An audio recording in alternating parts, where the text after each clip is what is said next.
The following trailer is rated S for spoilers. You thought the nightmare was over. You thought you had already seen the final chapter. You thought wrong. Five Nights at Freddy's sister location. We're seriously doing this? Enter the twisted realm of the Five Nights at Freddy's all over again, as Scott Cawthon returns from making terrible spin-off RPGs to once more fill the YouTubes with his childhood trauma, or possibly very specific fetish for animatronics, by releasing yet another clickbait horror game filled with frustrating trial and error puzzles, child murder, and plenty of jump scares. But hey, at least it's the shortest one yet. Thanks, Scott. Stretch the limits of your suspension of disbelief as you enter yet another dank murder basement as a first-time employee, whose job is to maintain and fix the sentient Iron Maidens housed there, that have long since stopped looking kid-friendly and are clearly just walking slaughter caskets at this point, while they all try to scoop you open, rip you to pieces, and generally scare the crap out of you. Then go home to watch nonsensical cartoons and throw JPEGs of popcorn at your face until it's time for the next day, as you play a protagonist with so little sense of self-preservation that even the game itself seems to realize it. I'm curious what events would lead a person to want to spend their nights in a place like this. But apparently that all makes sense if you followed all the deep lore and read the book or something. Because seriously, there's a Five Nights at Freddy's book now too.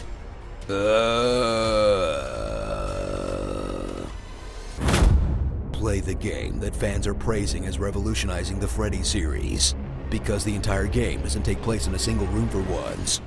Then experience the changes that could have made for the most tense and skillful gameplay in the franchise, but just ends up as a series of one-off vignettes that feels like half-assed ideas, like shocking the robots, climbing through the vents, powering down the facility, powering up the robots' rooms, and sneaking with the flashlight.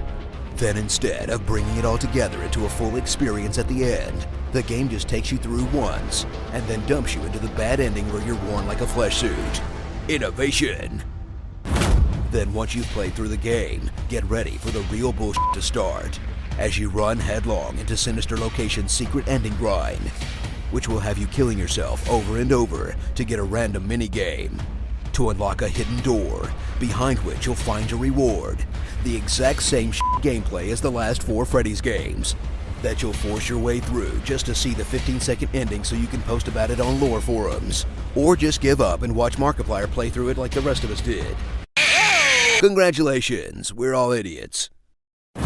So get out your officially branded Freddy's merchandise, and get ready for the next obligatory entry in this series that you're already committed to for the long haul.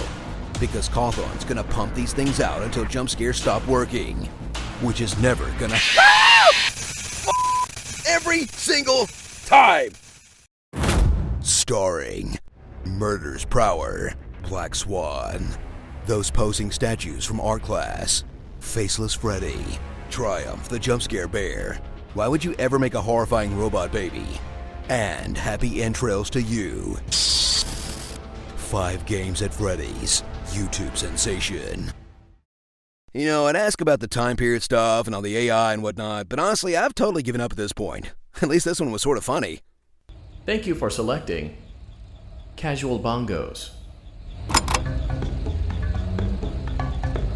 Be sure to subscribe for more honest game trailers, and tell me what you'd like to hear me say in my awesome voice. I'm just a guy who's a hero for fun. This is the rhythm of the night. I've got an L block. Wanna make a Tetris? A man chooses, a slave obeys. Experience tranquility.